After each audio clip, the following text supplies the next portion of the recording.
자, 그럼 먼저 한 주간의 교육의 뉴스를 정리해드리겠습니다. 뉴스 이슈 국민일보의 박용미 기자 자리했습니다. 어서 오세요. 안녕하세요. 국민일보 박용미 기자입니다. 네, 자 오늘 전해주실 소식은요.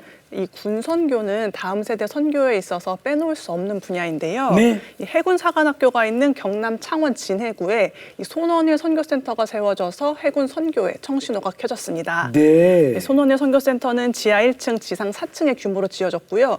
서울 여의도 순복음교회, 또 대전 세련남교회 등 한국교회가 십시일반 마음을 모아서 지었다는 점에서 또 큰 의미가 있습니다. 네네.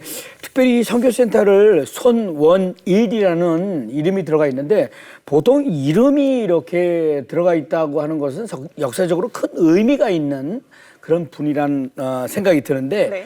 어떻습니까? 손원일이라는 분은 어떤 분이신지 설명을 좀 해주세요. 네, 이 손원일 제독은 대한민국 해군을 창설한 인물입니다. 네. 초대 해군 참모총장과 5대 국방부 장관을 역임을 했습니다. 네. 이 손 제독은 당시 서구 열강의 힘이 이 강력한 해군 군사력에 있다는 사실을 깨닫고요. 네네. 전 재산을 털어서 해군 창설에 일생을 바쳤습니다. 네네. 또 모금운동을 주도해서 한국 최초의 전투함인 백두산함을 도입을 했는데요.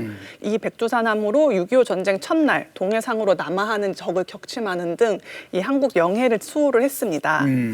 또 이 손제독은 대한민국 임시정부 의정원 원장을 지내고 정동 제1교회 그리고 동대문교회를 담임했던 손정도 목사의 아들이기도 한데요. 네네. 이분은 독실한 기독교인으로서 이 전쟁은 여호와께 속한 것이라는 고백을 가슴에 품고 군목제도를 한국에 처음 도입을 하기도 했습니다. 네. 1948년 최초의 군교회인 용산군인교회도 이분이 세우셨습니다. 네네. 그러고 보면 우리나라 해군의 시작이 이분을 통해서였군요. 네. 그런데 이분의 뜻을 잘 이어가기 위해서라도 선교센터의 책임이 막중할 것 같은데 앞으로 어떻습니까? 손원일 선교센터가 어떤 역할을 하게 되는지요? 이 손원일 선교센터에는 기도실, 스터디룸, 카페, 식당, 또 체력 단련장 등이 마련이 돼서 네. 장병들이 언제든지 이용을 할 수가 있습니다. 그렇군요. 또 역사관을 통해 군 선교 역사를 또 한눈에 볼 수 있어서 장병들에게는 신앙 교육의 장, 그리고 학생들에게는 역사 교육의 장으로 활용될 것으로 기대를 모으고 있습니다. 네. 이 선교센터의 목표는 200명의 소그룹 리더를 양성을 하고 500개의 부대 교회를 설립을 하는 건데요. 이를 위해서 성경 공부, 정기 모임을 비롯해서 큐티 모임, 그리고 또 공동 식사 등을 통해 신앙 공동체로서의 역할을 감당을 할 예정입니다. 네네. 또 작은 음악회나 홈커밍데이 등 다양한 행사를 통해서 화합을 도모하고요. 군인교회를 지원하는 등 선교 활동에도 앞장선다는 계획입니다. 네, 그렇군요. 네. 이렇게 대한민국이 하나님 사랑과 나라 사랑의 마음으로 기초를 다져온 나라였다는 걸 새삼 깨닫게 되는데요. 한국교회가 힘을 합해서 세운 손원일 선교센터가 앞으로도 군 선교에서 큰 역할을 감당하길 기대해보고 바라겠습니다. 네. 자, 다음 소식은요. 네, 얼마 전 끝난 제22대 국회의원 선거에서 네. 각 지역을 대표할 리더들이 선출이 됐는데요. 그랬죠. 예. 국민일보 조사 결과 당선인 10명 중 최소 3명이 기독교인인 것으로 잠정 파악이 됐습니다. 네. 21대 국회의원들보다는 좀 적은 의원이긴 하지만요. 아직 신앙을 밝히지 않은 초선 의원들이 있다는 것을 감안하면 네. 앞으로 그 수치는 더 늘어날 것으로 생각이 됩니다. 그렇군요. 네. 국회의원은 나라의 법안을 만드는 중요한 사명을 가진 자리인데 10명 중 3명이면 적지 않은 수치인 것 같아요. 네네. 네.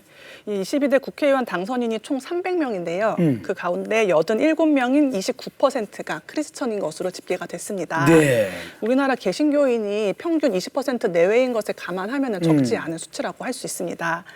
이번에 처음 국회에 입성한 초선 기독 당선인은 20명인 것으로 확인이 됐습니다. 네네. 이 교회 지도자들은 기독 당선인에게 겸손과 화합의 정치를 요구를 하면서요. 또 여야의 경쟁을 넘어서 하나님과 국민이 기뻐할 만한 방향을 찾아가길 바란다. 이렇게 격려를 했습니다. 네네.